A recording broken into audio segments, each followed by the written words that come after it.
Hello everyone, I Tamanna from Manzil Institute welcome you all to our reasoning session. So our today's topic is inequalities and we will discuss about the case either or. Most of the students are always confused about the case either or. So first we have to know the main conditions of either or. So start with our topic. Our first condition is both conclusions must be false.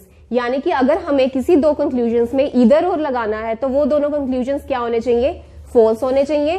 Second condition क्या है, elements in both the conclusions must be same. दोनों ही conclusion के elements क्या होने चाहिए, same. Like अगर first conclusion में B और सी आ रहा है तो सेकंड कंक्लूजन में भी बी और सी ही होना चाहिए. तो थर्ड कंडीशन क्या कहती है, all the possible relations must be covered. ये कंडीशन हम तब डिस्कस करेंगे जब हम कंक्लूजन्स लिखेंगे. सो फर्स्टली हम पहला केस लिखते हैं अपना. फर्स्ट केस इज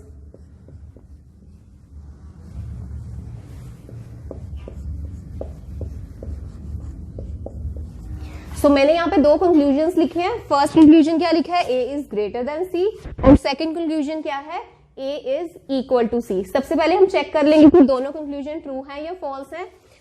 हमारा फर्स्ट कंक्लूजन क्या है, ए इज ग्रेटर देन सी, यानी कि हमारी रेंज कहां से कहां तक जा रही है, ए से लेकर सी तक. साफ साफ दिख रहा है A is greater than C. False है बिकॉज ग्रेटर देन क्या है, सिंगल साइन है. हमारी रेंज के बीच में कम से कम हमें एक बार ये वाला सिंगल साइन चाहिए था, नहीं आया. दैट्स वाई ये कंक्लूजन क्या है, फॉल्स. नेक्स्ट कंक्लूजन क्या है, ए इज इक्वल टू सी, ये भी फॉल्स है बिकॉज हमारी रेंज के अंदर इक्वल टू वाला कंक्लूजन सिर्फ तभी ट्रू होता है अगर पूरी रेंज में हर बार क्या साइन हो, इक्वल टू. ठीक है, मैं इतनी डीप में ये डिस्कस इसलिए नहीं कर रही क्योंकि we all are aware about inequalities. Today our topic is either or. Okay, so हमारे दोनों कंक्लूजन्स फॉल्स हो गए. अब हम अपनी कंडीशंस चेक करते हैं इधर और की. फर्स्ट कंडीशन क्या कहती है, both conclusions must be false. क्या हमारे दोनों कंक्लूजन फॉल्स हैं, हाँ जी फॉल्स है. सो फर्स्ट कंडीशन हमारी क्या हो गई, सेटिस्फाइड. अब हम सेकंड कंडीशन चेक करते हैं. Elements in both the conclusions must be same. क्या हमारे दोनों कंक्लूजन के एलिमेंट सेम है, ऊपर भी ए सी है और नीचे भी क्या है, ए और सी. दोनों एलिमेंट सेम है. सो ये कंडीशन भी क्या होगी हमारी, सेटिस्फाइड. अब थर्ड कंडीशन ध्यान से देखना. थर्ड कंडीशन क्या कहती है, all the possible relations must be covered. All the possible relation cover होने चाहिए. अब सबसे पहले हमने कौन से रिलेशंस देखने हैं ये देखते हैं. ए और सी, इन दोनों के बीच में, ये हमारी रेंज है ए से सी, ए और सी के बीच में रिलेशन क्या बन रहा है, देखो ग्रेटर देन इक्वल टू का साइन है, इक्वल टू का साइन है, यानी कि ए और सी के बीच में क्या रिलेशन बन रहा है, A is greater than equal to C. So इसके पॉसिबल रिलेशंस क्या होंगे, A is greater than C, A is equal to C. ठीक है, पॉसिबल रिलेशंस ये है हमारे पॉसिबल रिलेशन. ए या तो सी से बड़ा होगा या तो ए सी के इक्वल होगा. अब हम चेक करेंगे कि ये पॉसिबल रिलेशंस हमारे कंक्लूजन में कवर हो रहे हैं या नहीं हो रहे. हमारा फर्स्ट पॉसिबल रिलेशन क्या है, ए इज ग्रेटर देन सी है पड़ा कंक्लूजन में, हाँ जी. फर्स्ट पॉसिबल रिलेशन हो गया कवर. सेकंड पॉसिबल रिलेशन क्या है, ए इज इक्वल टू सी है पड़ा कंक्लूजन में, ये भी हो गया कवर. अब ध्यान से अब पढ़ो ये third condition, all the possible relations must be covered. A और सी के बीच में जितने भी पॉसिबल रिलेशन थे वो हमारे कंक्लूजन में कवर हो रहे हैं, हाँ जी हो रहे हैं. यानी कि हमारी तीनों ही कंडीशंस क्या हो गई, सेटिस्फाइड. अब तीनों कंडीशन सेटिस्फाइड हो गई तो हम यहाँ पे क्या अप्लाई कर देंगे, ईदर वन और टू फॉलोज. क्लियर है, ये था हमारा फर्स्ट केस. अब हम देखते हैं हमारा सेकंड केस. सेकंड केस क्या है, A is less than C, A is equal to C. चलो सबसे पहले हम क्या चेक करते हैं कि दोनों कंक्लूजन्स ट्रू हैं या फॉल्स हैं.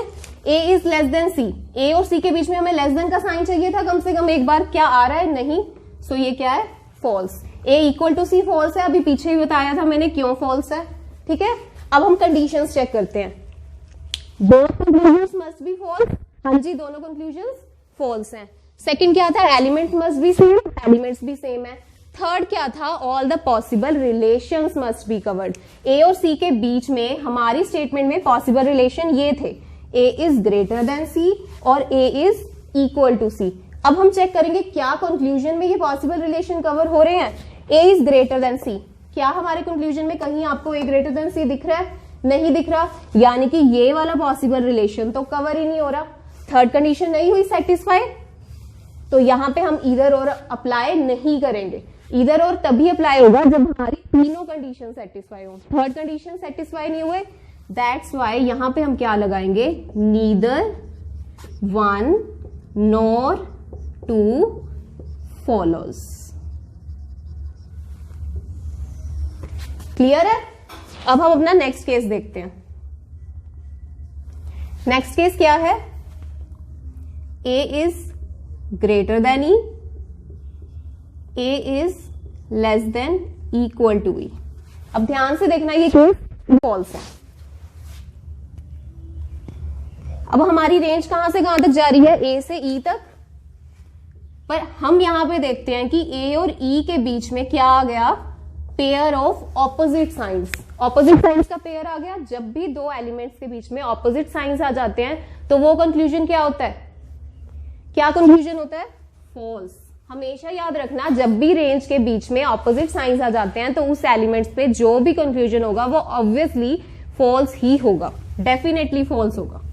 ठीक है, A is greater than E भी फॉल्स हो गया क्योंकि ऑपोजिट पेयर्स पर ऑपोजिट साइंस पढ़े हैं। A is less than equal to भी फॉल्स हो गया बिकॉज ऑपोजिट साइंस पढ़े हैं। अब हम इसके तीनों कंडीशंस चेक करेंगे। फर्स्ट कंडीशन क्या कहती है, दोनों कंक्लूजन फॉल्स होने चाहिए, हाँ जी फॉल्स है। सेकंड कंडीशन क्या कहती है, एलिमेंट्स मस्ट बी सेम, वो भी सेम है। थर्ड कंडीशन क्या है, all the possible relations must be covered, सारे रिलेशंस कवर होने चाहिए। सबसे पहले हम देख लेते हैं ए और ई में रिलेशन क्या बन रहा है। क्योंकि ए और ई में ऑपोजिट साइंस का पेयर आ गया इसलिए इसका रिलेशन क्या है, can't be determined, can't be determined. हम इसका रिलेशन डिटरमिन नहीं कर सकते। तो कांट बी डिटरमाइंड का मतलब क्या है कि ए ई से लेस भी हो सकता है, ए ई के इक्वल भी हो सकता है, ए ई से ग्रेटर भी हो सकता है। ठीक है, ये तीनों पॉसिबल रिलेशंस हैं ए और ई के बीच में। अब हम चेक करेंगे कि क्या तीनों पॉसिबल रिलेशन हमारे कंक्लूजन्स में हैं पढ़े। सबसे पहला पॉसिबल रिलेशन क्या है, ए इज लेस देन ई, ये पढ़ा है, ए इज लेस देन ई। ठीक है, नेक्स्ट क्या है, ए इज इक्वल टू ई, ये भी पढ़ा है। यहाँ पे ये देखो इकट्ठे ही पढ़ा है, A is less than E भी है और ए इज इक्वल टू ई भी है। नेक्स्ट क्या है, ए इज ग्रेटर देन ई, यहाँ पे पढ़ा है। यानी कि हमारे तीनों पॉसिबल रिलेशंस अवेलेबल है कंक्लूजन में। थर्ड कंडीशन भी क्या हो गई, सेटिस्फाइड। तो इधर और की तीनों कंडीशन सेटिस्फाई हो गई, दैट्स व्हाई हम यहाँ पे क्या लगा देंगे, ईदर वन और टू फॉलोज। क्लियर है? चलो अब लास्ट केस रह गया। ये केस ध्यान से समझना, जो केस मैं अब करा रही हूं उसमें ऑलमोस्ट स्टूडेंट्स मिस्टेक करते हैं, सो ये केस ध्यान से समझना।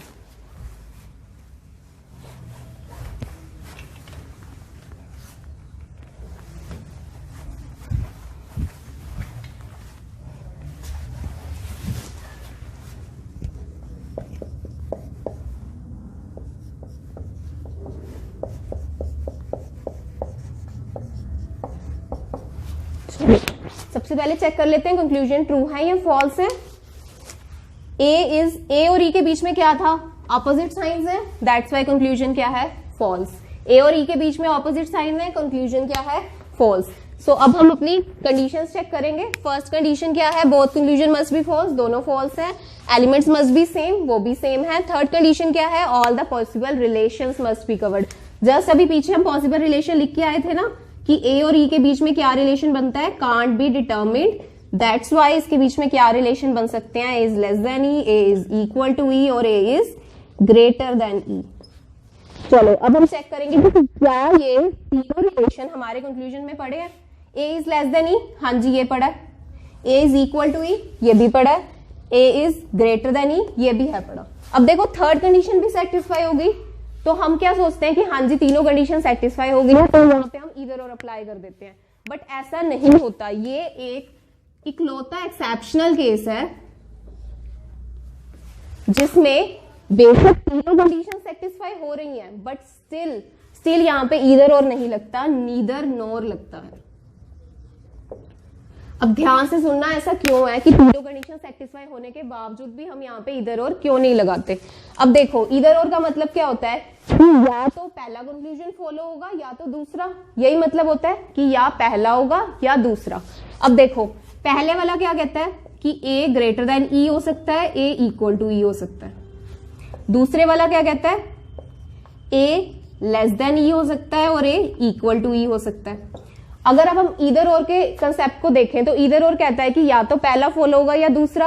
अब अगर पहला कंक्लूजन फॉलो होगा तो उस हिसाब से हम क्या कह रहे हैं कि या तो ए ई से बड़ा होगा या ए ई के इक्वल होगा, बट दूसरा तो फॉलो नहीं हो रहा।